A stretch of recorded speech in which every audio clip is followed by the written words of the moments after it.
안녕하세요. 하루 필수 말씀 충전 하필 큐티 조종환입니다. 오늘 함께 나눌 하나님 말씀은 욥기 18장 1절에서 21절까지 말씀입니다. 수아사랑 빌닷이 대답하였다. 너는 언제 입을 다물 테냐? 제발 좀 이제라도 눈치를 채고서 말을 그치면 우리가 말을 할 수 있겠다. 어찌하여 너는 우리를 짐승처럼 여기며 어찌하여 우리를 어리석게 보느냐? 화가 치밀어서 제 몸을 갈기갈기 찢는 사람아, 내가 그런다고 이 땅이 황무지가 되며 바위가 제자리에서 밀려나느냐. 빌닷은 욥이 너무 많은 말을 하고 있다고 지적합니다. 욥은 생각도 하지 않고 말을 쏟아낸다라고 지적하는 거예요. 기다리지도 않고 답변을 하고 있다라고 이렇게 말합니다. 이런 지적들은 잠언에서도 비슷한 반응을 찾아볼 수가 있는데요. 우리 잠언 18장 13절 말씀 보면 다 들어보지도 않고 대답하는 것은 수모를 받기에 알맞은 어리석은 짓이다 라고 이렇게 이야기합니다. 그러니까 듣지도 않고 대답하지 말라라고 하는 거죠. 빌닷에 의하면 이 욥은 친구들의 지혜를 아주 하찮은 것으로 취급하고 짐승 수준의 지혜로 취급하고 있다라고 평가를 하는 건데요.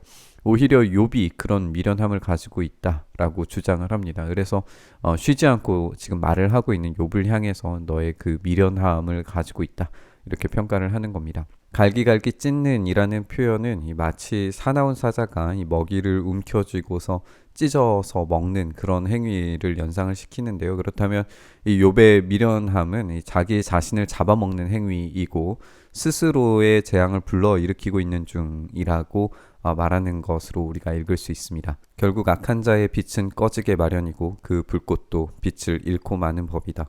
그의 집 안을 밝히던 빛은 점점 희미해지고 환하게 비추어 주던 등불도 꺼질 것이다. 그의 힘찬 발걸음이 뒤뚱거리며 제 꾀에 제가 걸려 넘어지게 될 것이다. 제 발로 그물에 걸리고 스스로 함정으로 걸어 들어가니 그의 발뒤꿈치는 덫에 걸리고 올가미가 그를 단단히 쥘 것이다. 땅에 묻힌 밧줄이 그를 기다리고 길목에 숨겨진 덫이 그를 노린다. 이 스스로 불러일으키는 재앙은 빛을 꺼지게 만들고 이 빛을 잃게 만들고 있습니다. 이 빛이라고 하는 것이 지혜와 생명을 상징하는 것들이라면 이 스스로 불러일으킨 재앙이라고 하는 건 이 욥의 생명을 갉아먹고 있다라고 우리가 볼 수 있습니다. 빌닷의 표현에서 악한 자의 빛이라고 말하는 것으로 보아서 이 빌닷의 논지는 욥이 악인이라고 하는 전제에서 시작하고 있다는 것을 우리가 확인해 볼 수 있습니다. 분명히 친구들은 욥을 악인으로 규정하고 있어요. 왜냐하면 욥이 당하는 이 끔찍한 재난이 이 악의 증거물이라고 생각하기 때문에 그렇습니다. 아무리 힘찬 발걸음과 성공 가도를 가는 듯한 모습을 보이고 있다고 하더라도 빛을 잃고 꺼져가고 함정에 빠지고 덫에 걸리고 올가미에 붙잡힌 모든 것들, 그렇게 경험하게 되는 것들이 악의 결과물이라고 평가를 내리는 겁니다. 죽음의 공포가 갑자기 그를 엄습하고 그를 시시각각으로 괴롭히며 잠시도 그를 놓아주지 않을 것이다. 악인이 그처럼 부자였어도 이제는 굶주려서 기운이 빠지며 그 주변에 재앙이 늘 도사리고 있다. 그의 살갗은 성한 곳이 썩어 들어가고 마침내 죽을 병이 그의 팔다리를 파먹을 것이다. 그는 믿고 살던 집에서 쫓겨나서 죽음의 세계를 통치하는 왕에게로 끌려갈 것이다. 그의 것이라고는 무엇 하나 집에 남아있지 않으며 그가 살던 곳에는 유황이 뿌려질 것이다. 빌닷의 끔찍한 악인의 이 종말을 묘사하는 걸 우리가 읽게 되는데요. 마치 우리가 일반적으로 생각하는 지옥을 떠올리게 만드는 것 같습니다. 살갗은 썩고 팔다리가 병에 의해서 파여지게 될 겁니다. 우리는 욥이 이 죽음에 대해서 묘사할 때 이 썩은 환부를 파먹는 구더기를 이야기했었기 때문에 바로 그런 모습을 상상을 해볼 수 있습니다. 이 죽음의 세계를 통치하는 왕이 무엇인지 명확하지는 않지만 이 상상의 죽음 세계에는 분명히 원래 욥이 머무르던 곳은 아닙니다. 원래 살던 곳에 유황이 뿌려질 것이다 라고 하는 것은 이 불이 떨어져서 타버린 자녀들을 생각하게 만드는데요. 그야말로 유황불로 타오르는 지옥의 세계에 붙잡힌 한 인간을 묘사하는 것처럼 느껴집니다. 이렇게 악인의 결말은 지옥이라고 이야기하고 있습니다. 밑에서는 그의 뿌리가 마르고 위에서는 그의 가지가 잘릴 것이다. 이 땅에서는 아무도 그를 기억하지 못하고 어느 거리에서도 그의 이름을 부르는 이가 없을 것이다.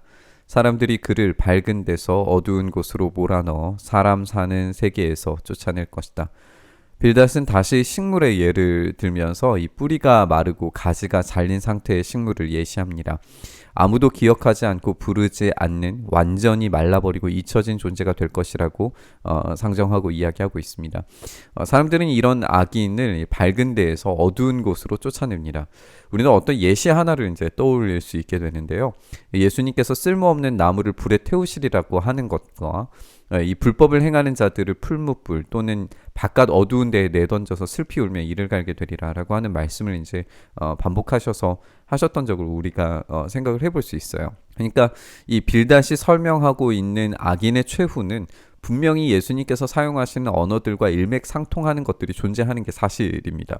그런데 이 적용의 대상이 전혀 틀린 거죠. 이 말씀의 적용은 억울한 의인에게 적용해야 되는 것이 아니라 오히려 진리를 가졌다고 말하면서도 그대로 살지 않고 위로하지 않고 슬픔에 동참하지 않는 욥의 친구들, 그러니까 바리새인 같은 사람들에게 더욱 가까운 말이었습니다. 근데 오늘 이 빌닷은 그것을 욥에게 지금 적용하고 있기 때문에 이 본문에서 적용하고 있는 이 사실의 이야기가 전혀 엉뚱하게 적용되고 있다는 것을 우리가 지적을 해볼 수 있습니다. 그의 백성 가운데에는 그의 뒤를 잇는 자손이 남아있지 않을 것이다. 그의 집안에는 남아있는 이가 하나도 없을 것이다. 동쪽 사람들이 그의 종말을 듣고 놀라듯이 서쪽 사람들도 그의 말로를 듣고 겁에 질릴 것이다. 악한 자의 집안은 반드시 이런 일을 당하며 하나님을 알지 못하는 자가 사는 곳이 이렇게 되고 말 것이다. 우리가 잘 아는 것처럼 A에서 B까지라고 하는 표현은 A에서 B까지의 모든 것을 포함하는 것이기 때문에 동쪽과 서쪽의 사람들이 종말과 말로를 듣고 놀라고 겁에 질리는 것은 이 모든 세계의 사람들이 그 비참한 말로를 듣고 알게 되고 두렵고 겁에 질리게 될 것이다 라는 그런 말입니다. 하나님을 알지 못하는 자가 당하게 될 말로의 끔찍한 종말을 꼬집으면서 지금 욥이 그런 상황이고 그런 집이 되었다.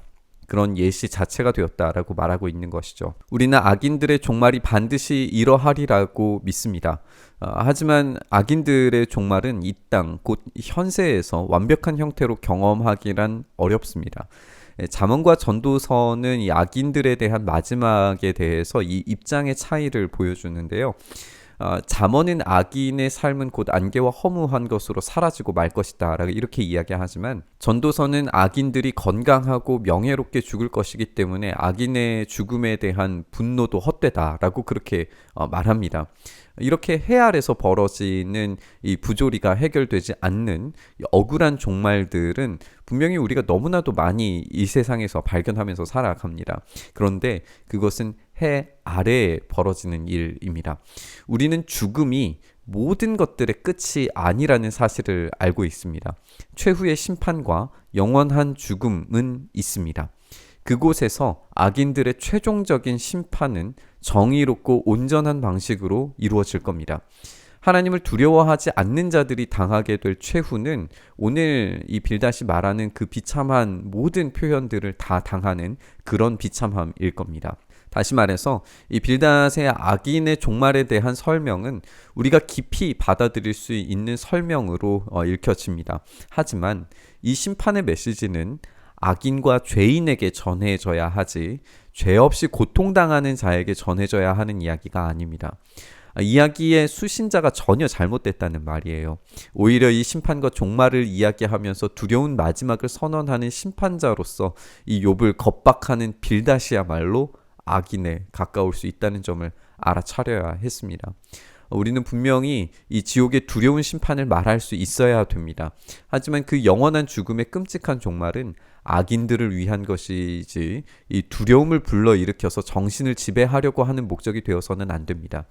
악인들의 종말이 있다는 것은 이 참신자들에게 주어지는 위로의 메시지여야지 겁박의 메시지가 되어서는 안 됩니다. 오늘 말씀 묵상하면서 우리에게 닥친 어려움과 시련의 배후, 이 악이 소멸하고 종말이 맞을 날이 반드시 온다는 사실을 믿음으로 붙들었으면 좋겠습니다. 그 마지막 날은 반드시 올 겁니다. 그때 우리의 고통과 아픔의 사건들은 반드시 신원될 것이고 억울함은 해소될 겁니다. 그 날이 오기까지 믿음을 놓지 않는 씨름이 필요할 겁니다. 이 마지막의 소망을 굳게 붙잡으면서 우리 묵상의 자리로 나아가시죠. 주님, 그렇습니다. 이 마지막 날이 반드시 분명히 우리에게 온다는 사실을 우리가 믿음으로 붙잡습니다. 주님, 악인들을 심판하시는 것이 이 땅에서 이루어지지 않는 것처럼 보인다 할지라도 최후의 승리가 마침내 우리 주님께서 모든 악을 소거하시고 소멸하시는 그 마지막의 때가 반드시 온다는 사실을 우리가 믿음으로 붙잡으며 나아갈 때에 우리가 당하고 있는 이 억울함과 아픔과 고통들이 한순간에 신원되며 하나님의 그 위로가 우리 가운데 온전히 임할 것임을 믿습니다.